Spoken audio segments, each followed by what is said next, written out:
Hola, buenas tardes. Hoy vamos a hablar sobre la línea envolvente de circuitos rítmicos determinados, conocida mayormente por algunos como envolventes rítmicas.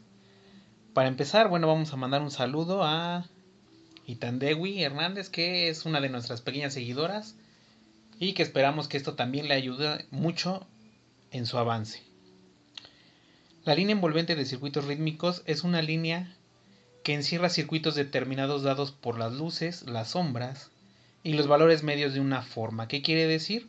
Yo veo un objeto y distinguiré las partes que son luz o brillo de las que son sombra y las formas que ellas dibujen. Estos se construyen en nuestra mente por medio de la percepción de elevaciones o hundimientos en los objetos, crestas y valles, salientes y entrantes, lo que nos daría profundidad en el objeto,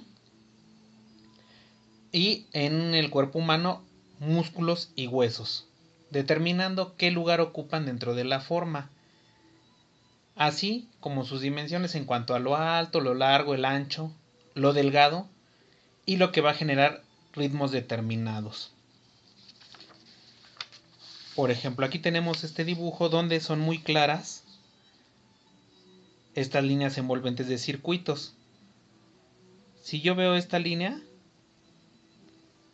veo cómo continúa, sube y se conecta y cierra todo este concepto que sería una sombra general. Y dentro de esa misma hay otras sombras más profundas, como esta. Este tipo de construcción beneficia la percepción de las múltiples sombras y luces que posee un cuerpo. Y también nos deja plantear una sensación de volumen. Si ustedes ven este dibujo, ya se puede percibir un poco los volúmenes del cuerpo. Aparte de que nos hace que podamos distinguir bien de qué estamos hablando en nuestro dibujo. No es lo mismo un cuerpo humano que una verdura o que una planta o que una piedra. Nos permite, como les decía, la sensación de volumen, el ritmo y la continuidad del cuerpo. O sea, cómo esto se conecta y es parte de un todo. Y no como partes seccionadas, que a veces es un error que cometemos cuando ponemos sombras, que lo vemos todo como si fueran partes cortas, ¿no? A veces, en lugar de unir las sombras, como aquí, hacemos secciones y entonces parece que estuviéramos haciendo pedacitos por pedacitos de una forma en lugar de en su totalidad. Es un método muy utilizado desde el Renacimiento, nada más que no se tenía ese concepto, sino se hacía trabajo nada más de tonos, separando los tonos dentro del dibujo o dentro de la pintura, y tuvo mucho énfasis y mucho desarrollo en el siglo XIX y principios del XX. Este método nos favorece mucho la expresividad del dibujante, a la soltura de su trazo, ya que él podrá trazar con mayor facilidad todo el cuerpo y darle sentido a todo su dibujo.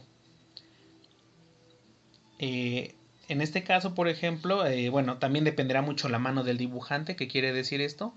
¿Quién es quien realiza el trabajo? Puede haber quien haga un contorno completamente libre, suelto. Habrá quien lo haga por secciones, pero siempre tomando en cuenta que es parte de un todo. En los niños este tipo de dibujo es un tanto natural, porque ellos tienden a seccionar las partes de los cuerpos que van a dibujar y terminan por generar un todo, ya sea con colores, que es casi siempre como lo hacen, determinando distintos tipos de colores. Si nosotros vemos, ellos ponen colores muy específicos en ciertos lugares. Este tipo de trabajo también nos ayuda mucho a determinar la proporción de lo que estemos dibujando. Por ejemplo, si tenemos un rostro, el hacer la construcción de envolventes, como en este caso, que se pueden ver separaciones claras entre un tono, entre un valor y otro, nos ayuda a que se vea parte del volumen, y si los ubicamos en sus dimensiones lo más correcto posible dentro de toda la forma, vamos a ver que se unen y nos dan todo el discurso, en este caso, de que bueno, es un rostro. Vamos a ver un ejemplo más y vamos a pasar a un autor. Aquí, por ejemplo, tenemos toda la construcción de esta pierna. ¿Qué sucede si yo la veo? Aquí hay cortes muy claros en línea de las áreas que ocupa cada sombra. Cada una de esas sería un envolvente. Como ejemplo tenemos la obra de Saturnino Herrán, que fue un pintor de inicios del siglo XX, perteneciente a la Academia, y vemos cómo en estas áreas, por ejemplo, secciona completamente la sombra. Esta tiene un valor y esta tiene un valor más oscuro, está más claro, contra el claro de la pierna. Si se dan cuenta, todo el dibujo está construido de esa manera. Por ejemplo,